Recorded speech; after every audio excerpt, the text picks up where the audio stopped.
There's one of the last great masters was Francesco Goya. And Francesco Goya was Spanish, and in 1806 he painted called the 3rd of May, 1808. And that was a painting that depicts the French under Napoleon invading Spain and lining up Spaniards against a wall where they were executed. So this is a famous painting that is actually known as one of the first photojournalistic images. Photography didn't come along for another 50 years in Paris. So as we look at this painting, what we see on the left side is we see a monk and a friar in prayer over a body. And we see a man wearing all white who may have been a priest as well, with his arms outreached, begging mercy. Figure that has his arms outstretched. There's no information about that figure. He becomes a Christ figure. And the reason why we know this is, first of all, his arms are outstretched as if he were on the cross, and he has the stigmata in the palms of his hands.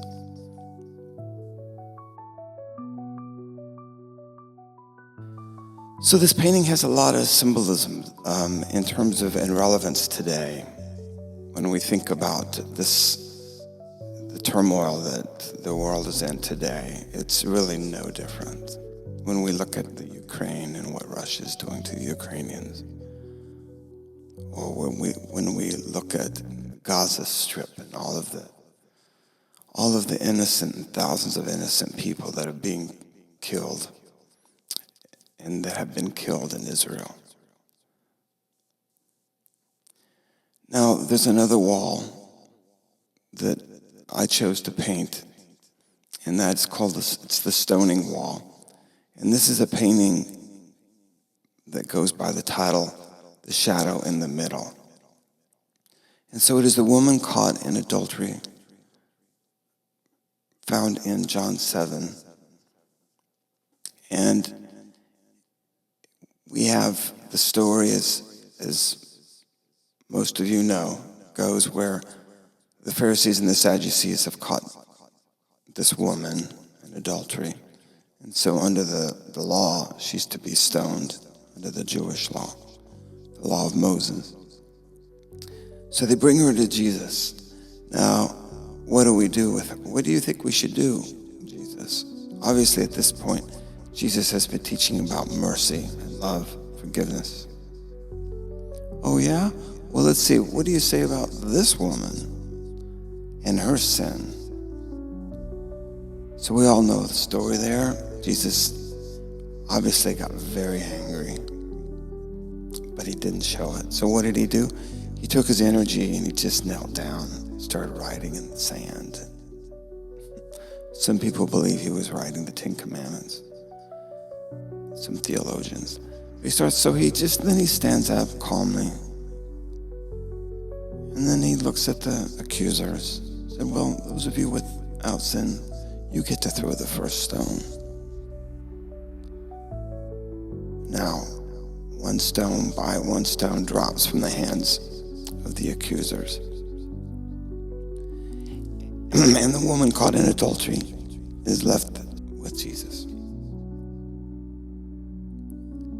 Now, in the painting, The Shadow in the Middle, I have a stoning wall, which would have existed there with the rivets in the wall from past stones. And you have the shadows of the accusers in the foreground. Of course, I don't show the accusers. And because it's called The Shadow in the Middle, you are the accuser. And you have dropped your stone. Now, it was important for me in this painting to have every line in the painting go down to the left hand of Jesus resting on the head of the woman caught in adultery.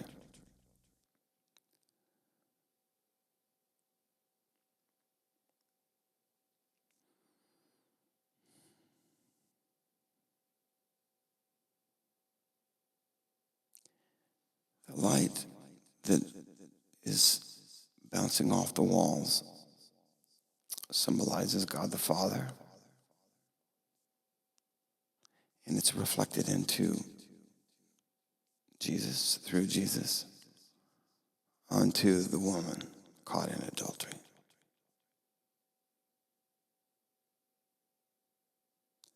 So here we have an example, or here we have a true story that occurred. And God gave us an example of how to live, how to react, how to treat others.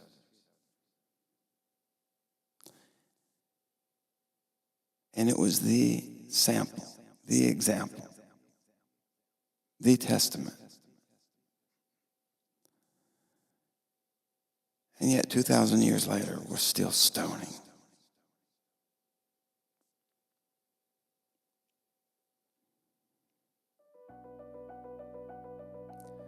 So I look at my own life and I have to say, I have to go within and say, who have I stoned today? What attitudes have I had that just equal stoning others? What actions have I done that have hurt others?